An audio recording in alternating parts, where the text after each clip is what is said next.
મહેમાન આવ્યા છે. આ છે મારા મામા અને આ મોટા મામાનો દીકરો છે. ભજીયા જોવો તમે એકવાર. આમ જો ઓલા છોકરા પતંગ ચગાવે છે જો આમ રહ્યા. અમુક ને આમ શરમ આવતી હોય કેમેરામાં આવતા. જોકે અમને બી થોડોક ટાઈમ ત્યાંથી એવું ફોન આવ્યું છે કે ધોરાજીમાં ભૂકંપ આવ્યો છે. તો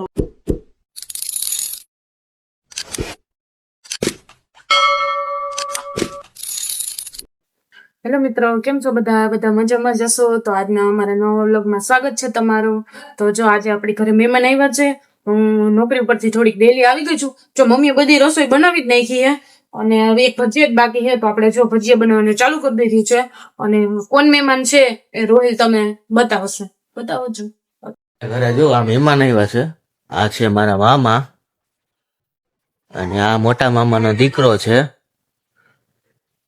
હું ભાઈ તારું નામ? પ્રિન્સ. અને આ મારા બીજા મામા છે, વસંત મામા. હાલો કયો. હાલો મિત્ર, આ મારા મામા છે બધા. મામાનો છોકરો છે એ બધા આવ્યા છે આજે મહેમાની કરવા. તો એને જો જમવાનું તૈયાર કરે છે મમ્મી. આ મમ્મી શું બનાવ્યું હે જમવામાં? દાળ ભાત શાક રોટલી. વાહ. રવો ઘણી છે. આ જોઈને જ ધરાઈ જાય એવું લાગે. હા, જો અહીંયા ભજીયાનો ગાણો ચાલુ છે આપણે. હા, જો મહેમાનનો ટાઈમ થઈ ગયો જમવાનો બધાયનો. તો આપણે હે ને પેલા તો મહેમાનને જમાડી લઈએ, ત્યારબાદ આપણે બધા બેસશે. રોહિલ પણ આવી ગયા તો રોહિલને પણ ભેગા જ બેસાડી દેવું. હા, મારે પાછું ઓફિસે જવું છે. હા, મોડું થાય ને. ભજીયા જોવો તમે એકવાર, જોરદાર છે. હા ના મસ્ત. મેં ચાખ્યા નથી, રોહિલ ચાખ્યું છે. હા, મેં ચાખ્યું, મસ્ત છે. હા, ના રેડી છે. તો જો આ થાળી કમ્પ્લીટ થાય છે. દાળ ભાત હમણાં નથી દેવું બોક્સ જાતા ને. મમ્મીએ તો જો બધું જમવાનું બનાવી જ રાખ્યું હતું. એટલે આપણે હે ખાલી ભજીયા જ બાકી છે. આપણે નોકરી ઉપર ગયા હતા એટલે એવું હોય, રવિવાર હોય ને ત્યારે વાંધો ન હોય, ત્યારે અમે ઘરે હોય. આજે થોડુંક ભલે ને વેલા આવી ગયા. હા, થોડીક વહેલી આવી ગઈ કારણ કે મહેમાન આવ્યા હતા એટલે થોડુંક વેલા આવી ગયા. દોઢ જેવો તો ટાઈમ થઈ જ ગયો, 1:30 કે નહીં? 1:30 એટલો તો ટાઈમ થઈ જ ગયો. હાલો તો જો મહેમાને બધે જમી લીધું છે. એટલે હું ને મમ્મી ને મોન્ટીભાઈ બાકી હે. તો મોન્ટીભાઈ જો હમણાં દુકાનેથી આવશે. ચોકીભાઈ ગયા હે. તો જો અમે આ બધું વચ્ચે લઈને બેસી ગયા હી. એટલે ઘડી ઊભું થાવું બધું અહીંયા લઈને બેસી ગયા હી. તો જો મમ્મી થોડુંક અહીંયા મહેમાને જમ્યું હતું ને ત્યાં બધું થોડુંક સાફ કરે છે. અને હું જો આ બધા વાસણ ને પીરસું હું બધાને જમવાનું. રોહિલ જમી લીધું તમે? મેં તો જમી લીધું. પપ્પા બાકી હે. પપ્પા હમણાં હું ઓફિસ જાય ને તો અહીંયા કઈક કામ છે તો અહીંયા આવ્યા.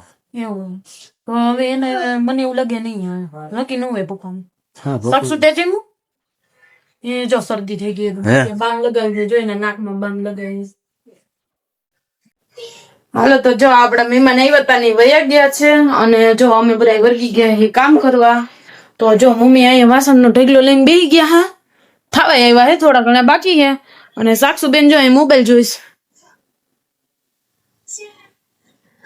નાવાનું છે અમારે, પણ નવરા થાય પછી નવરાઈએ ને સાક્ષુ ને. મારે જો કચરા પોતા કરવાનું છે તો આપણે બધેથી જો કચરો વારી લીધો, ઓછાણ ને બધું ઝટકી ને બધું હરખું કરી લીધું છે.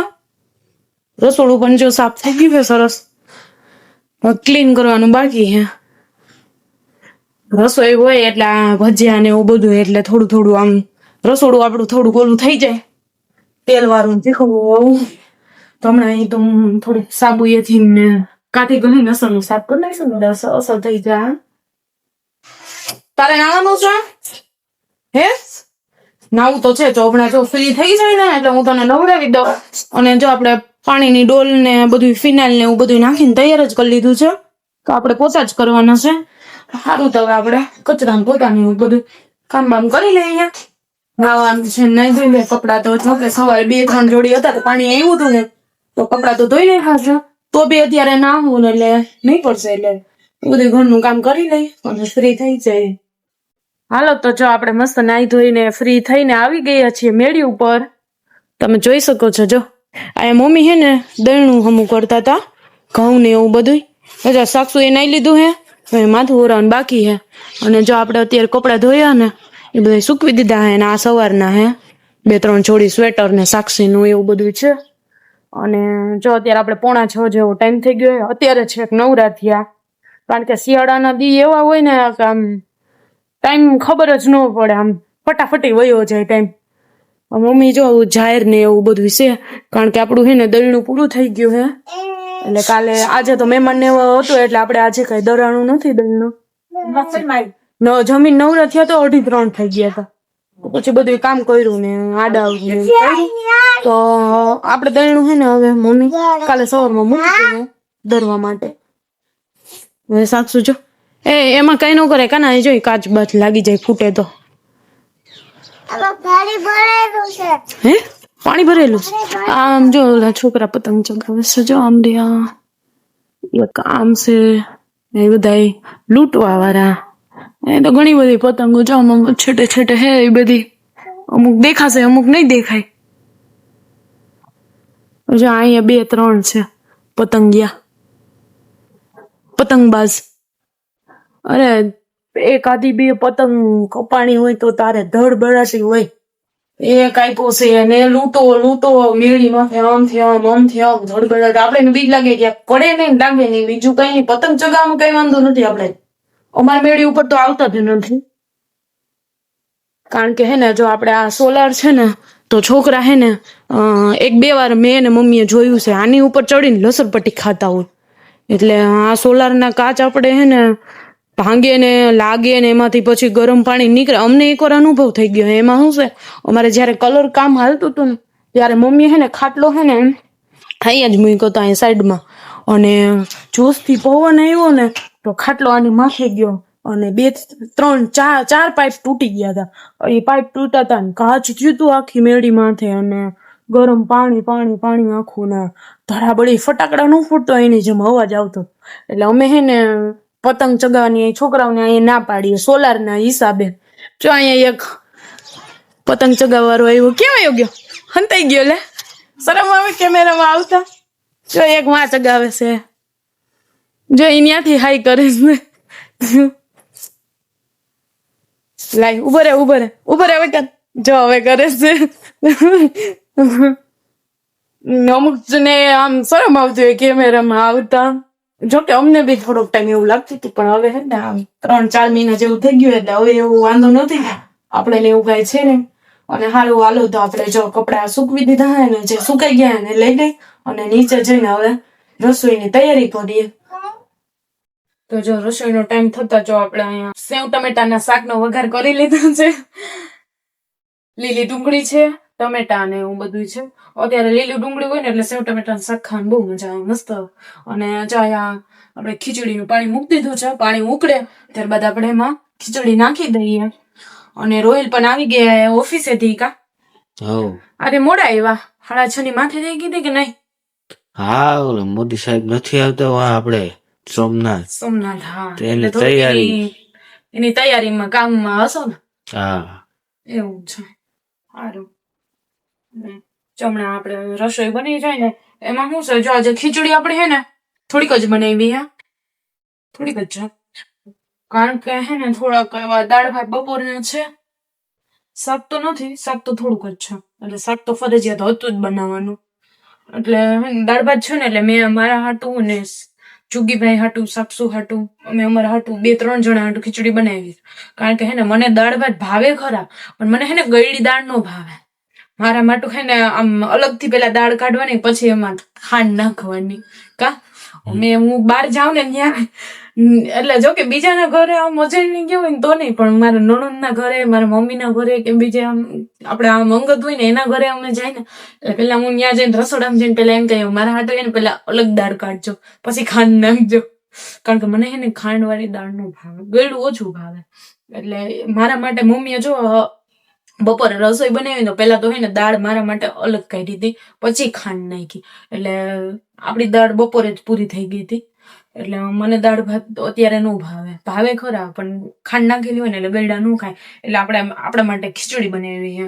રોહિલ ને તો દાળ ભાત હાલે, એ બધાને ગળ્યું જોઈએ કા, હું એક જ ગળ્યું ન ખાવ, એટલે મારા માટે છે ને અલગથી કાઢવાની જ. મમ્મી ક્યારે ભૂલે જ નહીં, એ કાઢી જ લઈ બનાવીએ, એટલે મને ન ખાય. તો આપણો મસાલો થઈ ગયો હે, એ તો એમાં આપણે ચટણી ને ધાણા જીરું ને એવું બધું નાખી દઈએ, અને આમાં જો પાણી પણ ખાવા એવું છે, ખીચડી પણ નાખી દઈએ, અને ત્યારબાદ રોટલી બનાવવાની છે તો રોટલી બનાવવાની.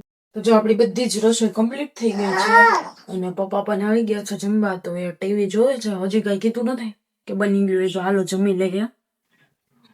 તો જો રોટલી હે, ખીચડી ને સેવ ટમેટાનું શાક, એ તો તમને બધાને ખબર જ છે. ઢોરાનું? હા, તો આમાં છે પી લે, એને જાય નાનો ગ્લાસ આંબરો કા, નકર તો ઓલા મોટા ગ્લાસમાં પી લે, કેક જોયું હોય છે કા. હાલો જમવું ને તો વારસે. સારું, તો હાલો આપણે જમી લઈએ. જો આપણે જમીને ફ્રી થઈ ગયા છીએ, સાસુબેન જો આપણું ટીવી ચાલુ છે. મમ્મી ને ફોન આવી ગયો છે મામાનો ધોરાજીથી, રોહિલે ટીવી જોવે છે, અને ત્યાંથી એવો ફોન આવ્યો છે કે ધોરાજીમાં ભૂકંપ આવ્યો છે. તો અમારે ત્યાંથી 17 કિલોમીટર જ થાય કા રોહિલ? હા, તો એ પૂછતા હતા કે અહીંયા એવું કઈ છે એમ, તો મેં કીધું ના, અહીંયા તો એવું તો અહીંયા વાત કરી, ના અમારે અહીંયા કઈ એવું છે ને, તો કે અમારે સારું આવ્યું 3.3 તીવ્રતાનો કા, તીવ્રતા કે ને એવો, એટલે ઉપલેટા બાજુ નેલી બાજુ કીધું ને મામાએ. હા, એટલે હજી ફોન ચાલુ જ છે એવું કેતા હતા મામા, પેલી બાજુ એટલામાં છે, આપણે તો હજી નથી. તો હું મમ્મીને પૂછતી હતી કે મમ્મી તમને અનુભવ થયો હે? તો મમ્મી કે હા, અમને 2001 નો જે ભૂકંપ હતો ત્યારે બહુ નુકસાની થઈ કા કચ્છમાં ને એમાં. તો મમ્મી કે હા, અમને એનો અનુભવ છે. તો પછી મેં રોહિલ ને પૂછ્યું, રોહિલ કે ના મને અનુભવ નથી. ત્યારે રોહિલ 3 થી 4 વર્ષના હતા. કેટલા વર્ષના હતા? કેટલા? 2001 એટલે 5 વર્ષનો. હા, 4-5 વર્ષના હશે. અને 2001 એટલે ત્યારે મારો હે ને 2001 માં 26/1 નો ભૂકંપ હતો ને, 26/1/2001 નો ભૂકંપ હતો, અને 27/1/2001 માં મારો જન્મ છે, એટલે ત્યારે આપણે હતા નહીં, અમે નહોતા રોહિત, ત્યારે મારો જન્મ છે 27/1/2001, અને ભૂકંપ આવ્યો 26/1/2001 કા, ત્યારે આપણે કઈ હતા નહીં. રોહિલ હશે? તમે હતા? ત્યારે 5 વર્ષ એટલે આપણે ખબર ન હોય કે, પણ એવું તો ખ્યાલ ન હોય ને નાના હોય તે, એટલે કે ધોરાજીમાં આવ્યો ભૂકંપ, એ બધા અનુભવ્યો છે. હા, અનુભવ મને તો ક્યારે અનુભવ થયો જ નથી કે કેવી રીતે ભૂકંપ હોય. તો હું રોહિલ ને પૂછતી હતી કે જમીનમાં નીચે શું કઈ હોય છે, ત્યાં હલપલ હોય છે, ભૂકંપ આવતો હોય છે. જરાક તમે કમેન્ટમાં કરજો કે ભૂકંપ નીચે શું કઈ હોય, કે કેવી રીતે ભૂકંપ આવતો હોય કા રોહિલ, એટલે અમને જાણવા મળે, મને તો નથી ખબર. અત્યારે 10 જેવો ટાઈમ થઈ ગયો છે, અને આપણે થોડા ઘણું કામ હતું એ કરી લીધું છે. સાક્ષી હારે કોમેડી રીલ શૂટ કરવાની હતી, એ બી થઈ ગઈ છે, અને રોહિલ હારે કરવાની હતી, એ બી થઈ ગઈ છે. તો હવે આજનો આપણે વ્લોગ અહીંયા પૂરો કરીએ. જો આજનો વિડીયો તમને કેવો લાગ્યો એ કમેન્ટમાં જણાવજો. વિડીયો ગમે તો લાઈક કરજો, શેર કરજો, અને જો ચેનલમાં ન હોય તો ચેનલને સબસ્ક્રાઇબ કરી દેજો. મળીએ નેક્સ્ટ વ્લોગમાં, ત્યાં સુધી બાય, ગુડ નાઇટ.